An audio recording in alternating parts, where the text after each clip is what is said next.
الله أكبر الله أكبر الله أكبر لا إله إلا الله والله أكبر الله أكبر ولله الحمد الله أكبر كبيرا والحمد لله كثيرا وسبحان الله بكرة وأصيلا.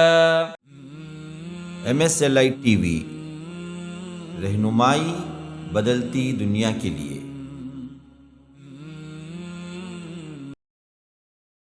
إن الحمد لله نحمده ونستعينه ونستغفره ونعوذ بالله من شرور أنفسنا ومن سيئات أعمالنا. من يهده الله فلا مضل له ومن يضلل فلا هادي له. وأشهد أن لا إله إلا الله وحده لا شريك له وأشهد أن محمدا عبده ورسوله.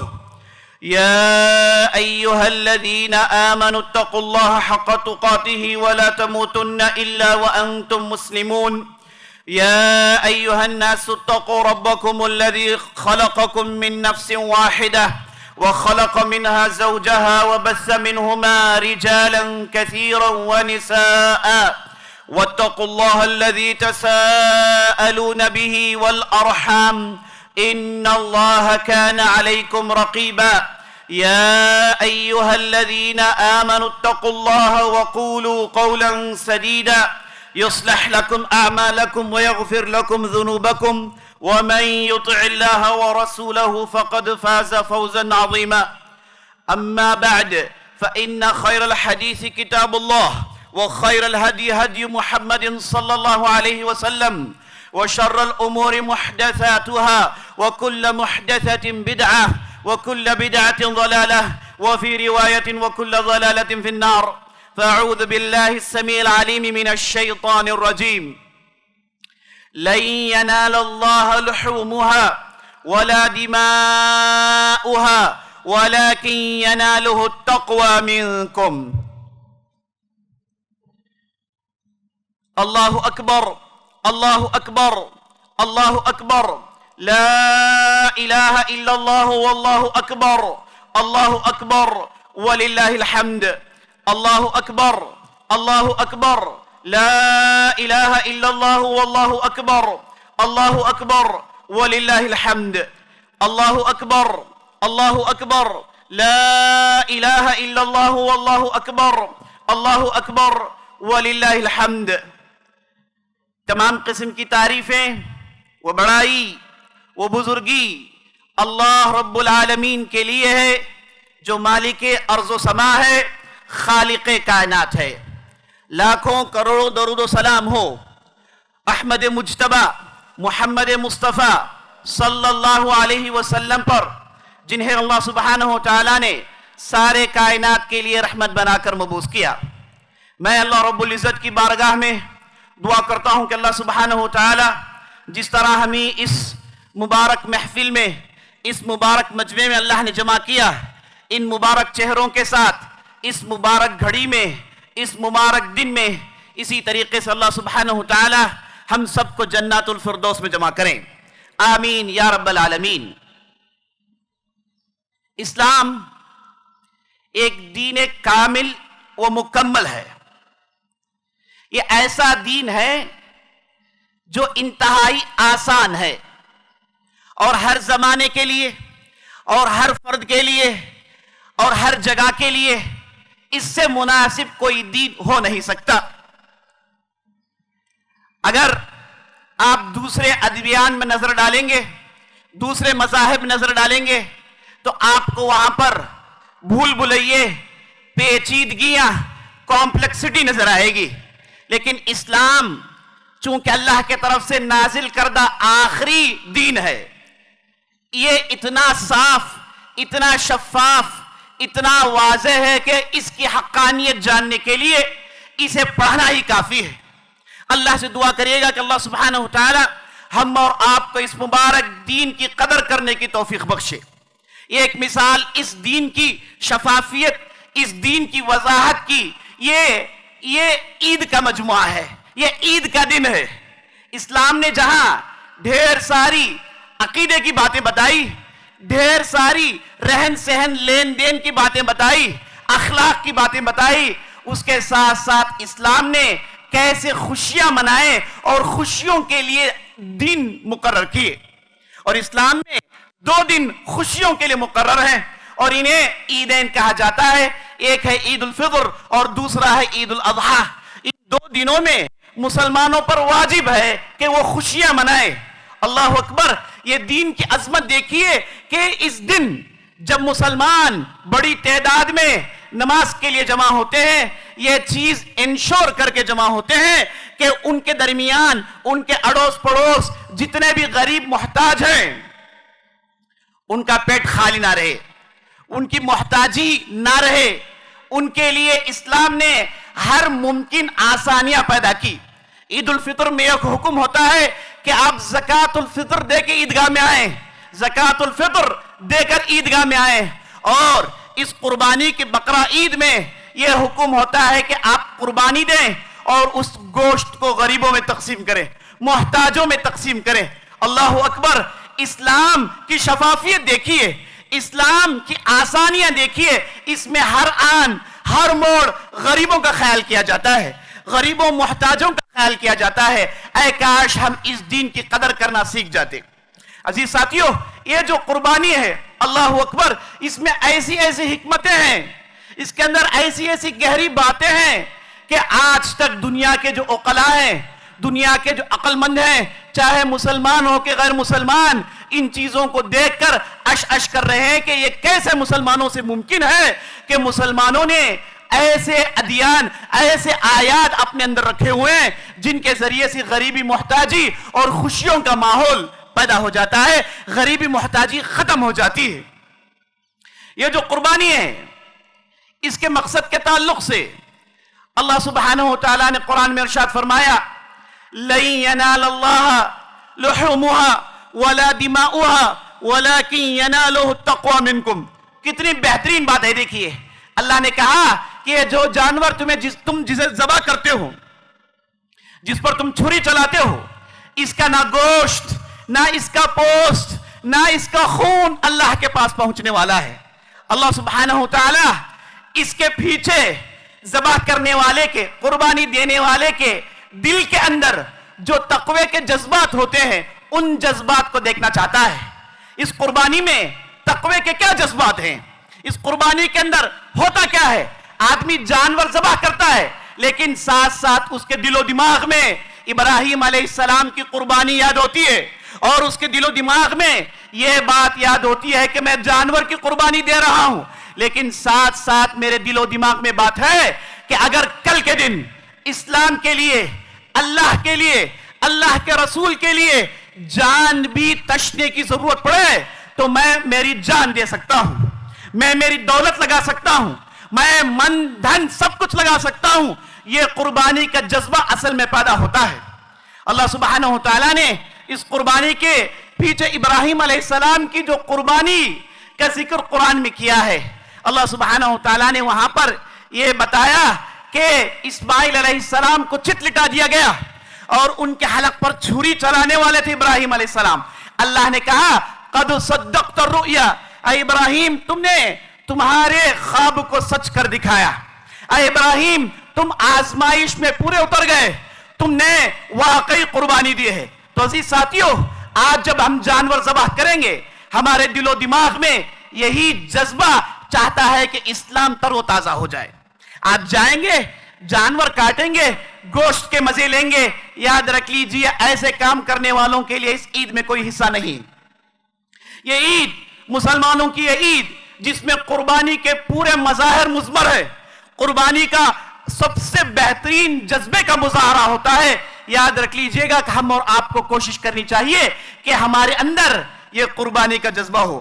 اگر کل کے دن اسلام نے آپ سے مطالبہ کیا کہ آپ کی دولت لگائیں تو آپ اس کی بھی قربانی کے لیے تیار ہو جائیں۔ اس کے بعد آپ سے کہا گیا کہ آپ کے جان کی قربانی دینی ہے تو آپ اس کے لیے بھی تیار ہو جائیں۔ اگر آپ سے کوئی دوسری چیز کی قربانی مانگی گئی آپ اس کے لیے تیار ہونا چاہیے. یہ نہیں کہ ہر سال عید آیا ہم نے ذبح کیے, ہم نے گوشت کھائے, سالن کھائے, بریانیاں کھائیں, مزے اڑائے. عزیز ساتھیوں, بات یہاں پر نہیں رکتی. یہاں پر رکنا ہوتا تو یہ دین اتنا عظیم نہیں ہوتا. یہ دین کے بڑے مقاصد ہوتے ہیں, اس کے پیچھے بڑے مقاصد ہوتے ہیں. عزیز ساتھیوں, یہ جو جمع ہوا ہے, یہ جو مجمع یہاں پر سر جوڑ کر بیٹھا ہوا ہے, اللہ اکبر, جسم تو ہمارے جمع ہیں, اے کاش ہمارے دل بھی جمع ہو جاتے, اے کاش ہمارے دل جڑ جاتے, اے کاش ہمارے درمیان کے اختلافات ختم ہو جاتے. اللہ نے قرآن میں ارشاد فرمایا وَلَا تَنَازَعُوا فَتَفْشَلَ وَتَذْهَبَ رِيحُكُمْ. اے لوگو, آپس میں اختلاف مت کرو, آپس میں جھگڑے مت کرو. اگر ایسا کرو گے تو تمہاری طاقت ختم ہو جائے گی, تمہاری ہوا نکل جائے گی. اگر چاہتے ہو کہ دوسری قوموں میں تمہارا رعب ہو, دوسری قومیں, حالانکہ مسلمان پسپائی میں ہیں, ساری دنیا میں مسلمانوں کو پسپائی میں ڈالا ہوا ہے, مسلمانوں کو پیچھے دھکیلا ہوا ہے, لیکن اس کے باوجود مسلمانوں کا ایسا روب ہے کہ آج بھی ہم دیکھتے ہیں جو اسلام دشمن ہے وہ مسلمانوں کے تہوار کو دیکھ کر, مسلمانوں کے عیدین کو دیکھ کر, مسلمانوں کی نمازوں کو دیکھ کر, مسلمانوں کی عبادات کو دیکھ کر, مسلمان کے عقائد کو دیکھ کر جلتے ہیں. انہیں پریشانی ہے کہ ہم ایسا کیوں نہیں کر سکتے, ہم ایسے اچھے اخلاق کیوں اپنا نہیں سکتے, ایسی بہترین عبادات کیوں نہیں کر سکتے. یہ ان کے لیے دشوار کن ہے, یہ ان کے لیے سب سے سخت ترین چیز ہے. لیکن ہمارے لیے اللہ سبحانہ وتعالیٰ نے ان ساری چیزوں کو آسان کر دیا. ہم ایک اللہ کی عبادت کرنے والے, رسول اللہ صلی اللہ علیہ وسلم کی اتباع کرنے والے بڑے آسانی سے ساری چیزیں کر گزرتے ہیں. عزیز ساتھیوں, یہ جو ہمارا جمع ہونا ہے, اے کاش ہمارا دل بھی اس میں, ہمارے دل بھی جڑ جاتے. میں آپ صلی اللہ علیہ وسلم کی ایک پیاری حدیث بتا کے اپنی بات ختم کرنا چاہتا ہوں. پیاری حدیث میں آپ صلی اللہ علیہ وسلم نے دلوں کو جوڑنے والی باتوں کی بنیادیں ڈالی ہیں. آپ صلی اللہ علیہ وسلم نے بتایا ہے کہ کیسے امت مسلمہ کے صفیں جڑی رہ سکتی ہیں, کیسے دلیں جڑی ہو سکتی ہیں. آپ صلی اللہ علیہ وسلم کہتے ہیں, اے لوگو, لا تحاسدوا ولا تناجشوا ولا تباغضوا ولا تدابروا ولا يبع بعضكم على بيع بعض وكونوا عباد الله اخوانا. آپ صلی اللہ علیہ وسلم ارشاد فرماتے ہیں, جڑنے کے اصول بیان کرتے ہیں, کہتے ہیں لا تحاسدوا, اے مسلمانوں, یہ ایک دوسرے کو دیکھ کر حسد مت کرو, تمہارے دل حسد سے پاک ہونے چاہیے. کوئی بھی قوم حسد میں اگر پڑی ہوئی ہے تو اس کے جڑنے کے امکانات نہیں. دلوں کو صاف کرو, حسد سے باہر نکلو. ایک مسلمان کے اندر کوئی نعمت دیکھتے ہو تو اس کے حق میں دعا کرو اور اللہ سے کہو کہ اللہ مجھے بھی اس نعمت سے سرشار کر دے. برعکس ہمارے معاشرے میں حسد کا ماحول بڑا ہی سنگین ماحول ہے, مردوں کے اندر اور عورتوں کے اندر, اور ان حسدوں کی وجہ سے آپ دیکھتے ہیں کہ خاندان بکھرے پڑے ہوئے ہیں, آپ دیکھتے ہیں کہ معاشرہ بکھرا پڑا ہوا ہے. لا تحاسدوا اصول بتا رہے ہیں, پھر کہہ رہے ہیں ولا تناجشوا. تناجش کا معنی آتا ہے کہ آپ کے پاس کوئی گاہک آیا, آپ کے جو ہم پیشہ ہے وہ پہنچ گیا, اس گاہک سے اس نے کہا کہ میں اس پروڈکٹ کا اس سے کم قیمت دے سکتا ہوں. یہ کہہ کے آپ کے گاہک کو اس نے اپنی طرف کھینچ لیا. تجارت کے اصول بتائے جا رہے ہیں. آپ صلی اللہ علیہ وسلم کہتے ہیں کہ تجارت میں ایسا مت کرو, دوسروں کے گاہکوں کو ہڑپنے کی کوشش مت کرو, بلکہ آپ اپنے پروڈکٹس کے صحیح دام لگاؤ. یہ معنی آتا ہے ولا تناجشوا. اس کے بعد نبی صلی اللہ علیہ وسلم نے کہا ولا تباغضوا. یہ ایک دوسرے کا بغض, کینہ, کپٹ, دل میں بغض, ان چیزوں سے دلوں کو صاف کرنا ہے. اگر آپ کے دل میں بغض ہے, کینہ ہے, کپٹ ہے, تو اس کا نتیجہ غیبتوں میں نکل آئے گا, اس کا نتیجہ چغل خوریوں میں نکل آئے گا, اس کا نتیجہ معاشرے میں جھگڑوں پر منتج ہوگا, اس کا نتیجہ آپس میں اختلافات کے اصول گڑ دیے جائیں گے. آپ صلی اللہ علیہ وسلم نے کہا ولا تباغضوا, پھر کہا ولا تدابروا.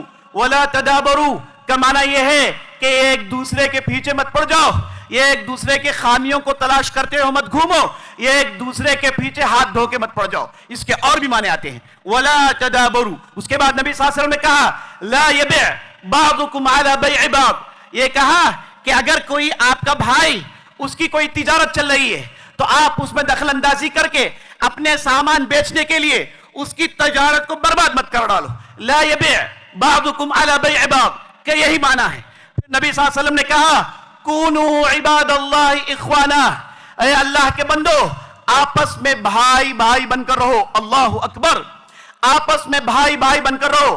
اللہ نے قرآن میں اس کے طرف اشارہ کرتے ہوئے کہا انما المؤمنون اخوہ فاصلحوا بین اخویکم، یہ جو مومنین ہوتے ہیں یہ آپس میں بھائی بھائی ہوتے ہیں، اختلاف پڑ جائے تو صلح کرنا چاہیے، اختلاف پڑ جائے تو صلح کرنا چاہیے۔ اللہ سبحانہ وتعالیٰ نے یہاں پر سلوشن بھی دے دیا۔